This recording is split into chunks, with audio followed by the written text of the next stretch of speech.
I move my passes up and back. I would put this wheel where that wheel track was, and that's a good overlap line. Put one wheel track and the other one's, wheel pattern. That gives you a nice overlap. If you have a real bad floor, overlap it half and half. If you think you got a real uneven floor, it's better to have too much overlap. Now, like what I think Tim said earlier during the day, the first cut is the most important. So normally, whatever diamond we pick, this floor here, I'd probably pick 100. Some of this has already been cut. But they run a planer in here last time. I want to cut this out. There's no way my 50 grit diamond's going to take that out. So we're going to put a 16 on it, just if a 16 attack. If not, we'll put a 6. So just this little area, we're going to try to cut and level that out. To get that completely go away, to feather it, we cut, say, 16s here. The 30s are going to have to be like 2 passes wide to feather it. The 50s, 3 passes wide, just to feather it out. If you have a real bad area like that, you can remove it. It's just going to take a big footprint to blend it in. Otherwise, you'll have a bowl there. You don't want a bowl, you want to feather it.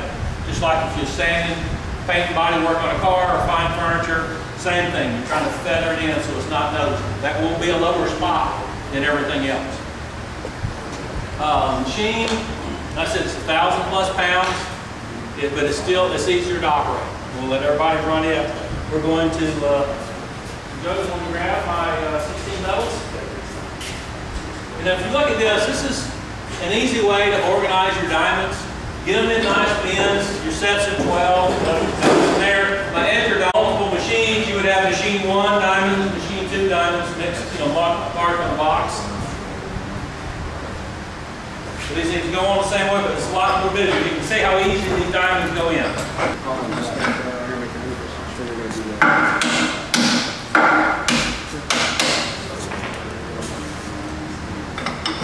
And these diamonds are brand new. Passing around through one of these. This is a nice new diamond, never been used. These are nice and shiny. Another reason that is a lacquer coating on those things to protect them. They're metal, keep them from rusting. Nobody wants to pay good money for a rusty looking piece of metal. They come with a lacquer coating on them. You want to cut that off. Now on your low end diamonds, you're cutting on rough concrete, just going to take it off. Once you get above 50, if you take a floor that's been cut with 50 metals and you put your 100 metals on it, it's so smooth the lacquer coating does not burn off. It smears, it causes them to chatter, you get stretch marks. So if you've got brand new diamonds, you want to go get a piece of rough, ugly concrete somewhere and run them 5 to 10 minutes slow to burn that lacquer off your diamonds. Always do that with new diamonds. You don't have a rough spot where you can sand it on? You can take a hand grinder and buzz it off with a hand grinder.